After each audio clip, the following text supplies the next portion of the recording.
Si vous avez trouvé, je vais faire la lecture.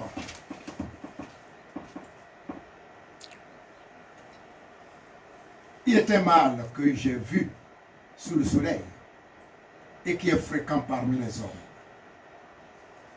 Il y a tel homme à qui Dieu a donné des richesses, des biens et de la gloire, et qui ne manque pour son âme de rien, de ce qu'il désire, mais que Dieu ne laisse pas mettre d'en jouir, car c'est un étranger qui en jouira.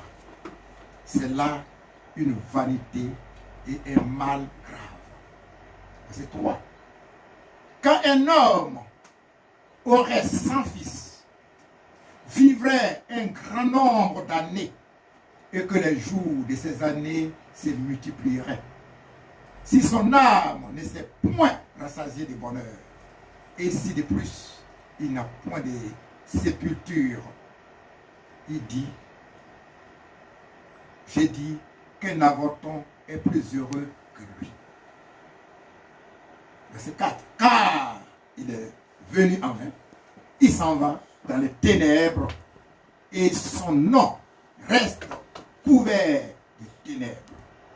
Il n'a point vu, il n'a point connu le soleil, il a plus de repos que cet homme. Et quand celui-ci vivrait 2 fois 1000 ans sans jouir du bonheur, tout ne va-t-il pas dans un même lieu? Tout le travail de l'homme est pour sa bouche. Et cependant, ses désirs ne sont jamais satisfaits. Car quel avantage le sage a-t-il sur l'insensé? Quel avantage a le malheureux qui sait se conduire en présence des vivants? Verset 9. Ce que les yeux voient est préférable à l'agitation des désirs. C'est encore là une vanité et la poursuite du vent. Ce qui existe a déjà été appelé par son nom. Et l'on sait que celui qui est homme ne peut contester avec un plus fort que lui. C'est 11. S'il y a beaucoup de choses, il y a beaucoup de vanité. Quel avantage en revient-il à l'homme? Car qui sait ce qui est bon pour l'homme dans la vie? Pendant le nombre des jours de sa vie de vanité, qu'il passe comme une ombre. Et qui peut dire à l'homme ce qui sera après lui sous le soleil. Notre verset, c'est le verset 7. Verset 7. C'est vrai.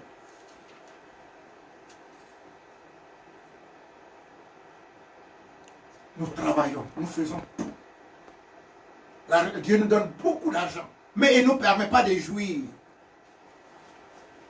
de cet argent.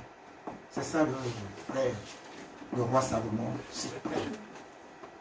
Mais ce qui m'intéresse ce matin, c'est le verset 7.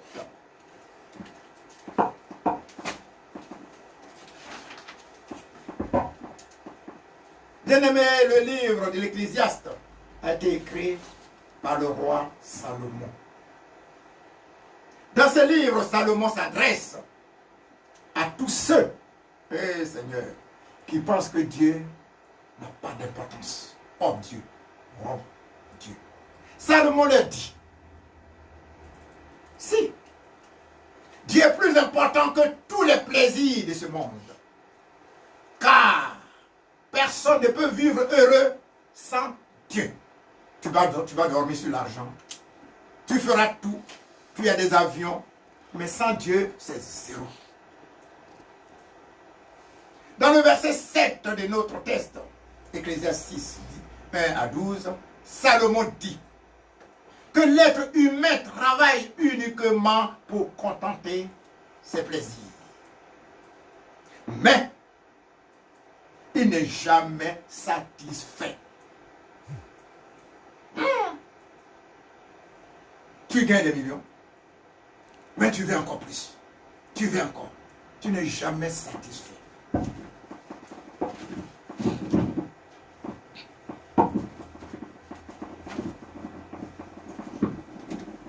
Bien-aimé, le thème que je donne ce matin à mon petit message, l'insatisfaction de l'homme. L'insatisfaction de l'homme. Insatisfaction, c'est quoi? C'est un état de frustration ou de déception. L'état de quelqu'un qui n'est pas satisfait, qui n'a pas obtenu ce qu'il souhaite ou ce qu'il espérait. Oh, moi j'espérais être mince, j'espérais être gros, j'espérais être grand, j'espérais être petit.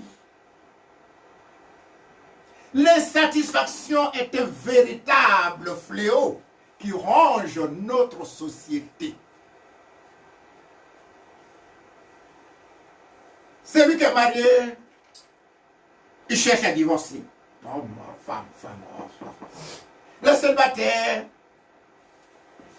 cherche à se marier. Celui qui a la peau foncée cherche à avoir la peau claire.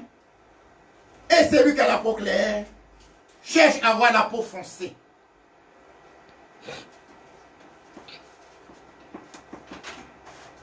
Regardez le roi Salomon, lui-même. Il y a plusieurs femmes, il a une seule. Il dit non. Moi, c'est moi, comme ça, roi, une femme, il prend l'autre. Il prend l'autre, et il en a plusieurs femmes. Bien-aimé, l'homme est un éternel insatisfait. Chaque réussite est succédée d'une nouvelle attente. L'homme veut toujours plus. Acte 6.1.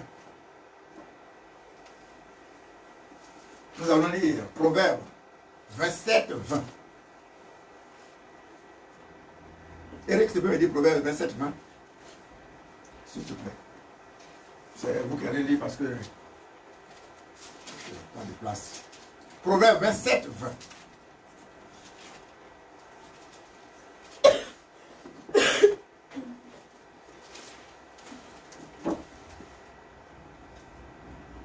Proverbe 27.20.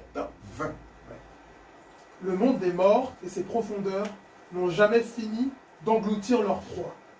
Et l'être humain n'arrive jamais au bout de ses désirs. Alléluia! Je ne sais pas si vous avez compris. Le séjour des morts, là, est-ce qu'il est rassasié? Du matin jusqu'à cette heure-là, il y a des gens qui sont morts. Mais toujours il en demande. Les gens meurent tout le temps. C'est comme ça nos yeux.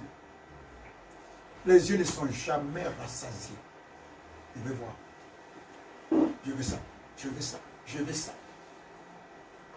Bien-aimé, les satisfactions de l'homme le poussent à être envieux, orgueilleux, à mentir, à voler, à critiquer, à murmurer et même à commettre l'adultère. Ézéchiel 16, 28-29. Matthieu 5, 32, ça c'est pour nous les chrétiens, Matthieu 5, 32. Tu peux me dire ça s'il te plaît. Le Seigneur dit, celui qui regarde une femme 2 fois, 3 fois, tu l'as déjà cherché. Mais il y a certains chrétiens qui disent, mais je regarde, c'est rien ça, oh regarde, c'est rien. Tu pêches. C'est le Seigneur qui a dit. Tu pêches. Matthieu 5, 32. Eh bien moi je vous déclare, tout homme qui renvoie sa femme alors qu'elle n'a pas été infidèle lui fait commettre un adultère, si elle se remarie, et celui qui épouse une femme renvoyée par un autre commet aussi un adultère. Matthieu 5, 32. 28, voilà. Matthieu 5, 28. Oui. Eh bien moi je vous déclare, tout homme qui regarde la femme d'un autre en la désirant a déjà commis l'adultère avec elle en lui-même. Alléluia, Matthieu 5, 28. Frères et sœurs, Mais qu'est-ce que nous, les chrétiens, nous faisons? Nous regardons plusieurs fois. Même on tombe deux fois en regardant les femmes. Ou bien en regardant les hommes. C'est un péché. À propos de l'adultère, il y a quelqu'un qui m'a dit un jour, Gaston, il dit oui. Bien aimé, il dit le contenu est pareil, mais c'est la soupière qui change. C'est pas, vous avez compris? Le contenu femme c'est femme, garçon c'est garçon, mais c'est la forme, la couleur, tout ça qui change. Si nous voyons, nous tremblons. Mais c'est pareil. Pareil. J'ai dit tout à l'heure seulement. Il prend celle-là. Il voit l'autre, il dit. Moi, je veux celle qui n'a jamais touché un garçon. C'est celle-là que je veux. On lui envoie pendant un an. Il change encore. Il voit l'autre, il dit c'est celle-là que je veux. Jusqu'à il a plusieurs fois. C'est ça. Un être humain. On n'est jamais rassasié. Un être humain n'est jamais rassasié. Frères et sœurs, étant donné que l'homme est toujours insatisfait, comment peut-il reconnaître les bienfaits de Dieu, à votre avis? Un être humain est toujours insatisfait. Comment il peut reconnaître que Dieu est bon? Comment il peut glorifier Dieu? Comment il peut remercier Dieu? Comment il peut louer Dieu et l'adorer? Il est insatisfait. Tout ce que Dieu fait, il dit, c'est pas bon.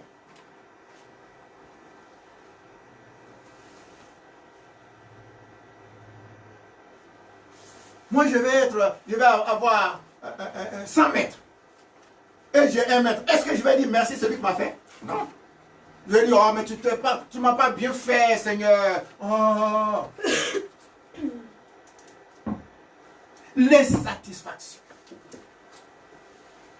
L'insatisfaction.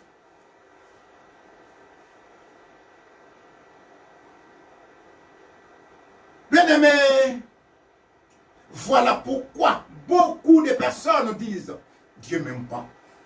Oh, Dieu ne m'aime pas. D'autres disent, même Dieu n'existe pas. Dieu n'a rien fait pour moi. Oui, Dieu n'existe pas. Parce que ce que tu veux là, Dieu ne t'a pas donné. Dieu n'existe pas. Un jour,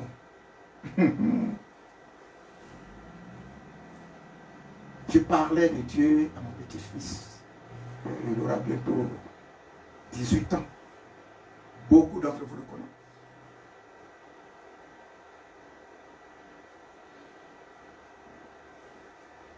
Le petit garçon me sort un mot, Big Bang. Oh papi, toi aussi. Papi, la création, oh papi, c'est Big Bang. Bien-aimé, qu'est-ce qu'un Big Bang? C'est un modèle cosmologique utilisé par les scientifiques pour décrire l'origine et l'évolution de l'univers. Pour être simple, c'est l'une des théories qui décrivent notre univers comme issu d'une dilatation rapide. Boum! Ce terme a été inventé en 1950. Par qui? L'astrophysicien anglais. Il s'appelle Fred. En 1950, hier. Et les autres fois, il me dit Big Bang. Big Bang. Bien-aimé, la Bible dit quoi?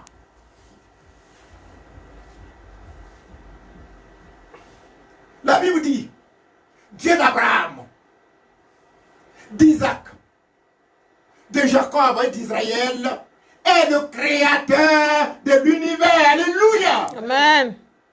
C'est Dieu qui nous a fait. Il a fait les cieux et la terre.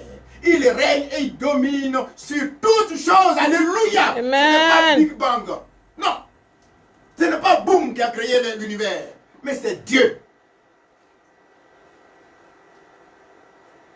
Psaume 115, 15 et Apocalypse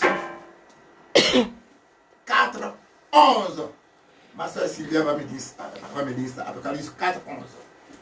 Bien-aimé, l'insatisfaction de l'homme pousse à dire beaucoup de choses. Dieu n'existe pas. Oh, Dieu ne m'aime pas. Oh, Dieu fait ça. Oh, mais parce que je ne suis pas grand. Oh, parce que je ne suis pas court. Oh, parce que je ne suis pas mince. Tu ne peux pas remercier Dieu. Parce que tu n'es pas satisfait. Et parce que tu n'es pas satisfait de tout ce qu'il te donne. Non. Apocalypse 4, 11. Si tu as trouvé, tu te tiens debout, tu lis. Ils déposent leur couronne devant le trône en disant: Tu es digne, notre Seigneur et notre Dieu, qu'on te donne gloire, honneur et puissance, car tu as créé tout ce qui existe, l'univers entier doit son existence à sa création et ta volonté. Alléluia! Amen. C'est ça, frères et sœurs. C'est ça. C'est notre Seigneur qui a tout créé. Ce n'est pas Big Bang ni ça, non. Non, bien-aimé. Moi, la Bible me dit que c'est Dieu qui a créé l'univers. Mais mon petit-fils dit Big Bang. Oh papa, oh papy, toi aussi. Moi aussi quoi. Bien-aimé, pour terminer, je ne vais pas être long aujourd'hui parce que c'est ça. Pour terminer, bien-aimé, pour nous qui avons la grâce de connaître le Seigneur, pour nous, les chrétiens, nous ne devons pas être là. Reconnaissons les bienfaits de Dieu. Et Psaume 103. Et remercions Dieu chaque jour du lever du soleil jusqu'à son coucher. Remercions Dieu tous les jours. Remercions Dieu tous les jours. Reconnaissons que Dieu est bon pour nous. Ne soyons pas comme les autres. Ils ne connaissent pas. C'est pour ça qu'ils disent que Dieu n'existe pas. Dieu n'est pas bon. Mais nous, qui avons cette grâce-là, de connaître le Seigneur, nous devons toujours dire merci Seigneur. Alléluia. Amen. La Bible dit, c'est Dieu qui nous a fait. Nous lui appartenons. Alléluia. Somme 100, verset 3.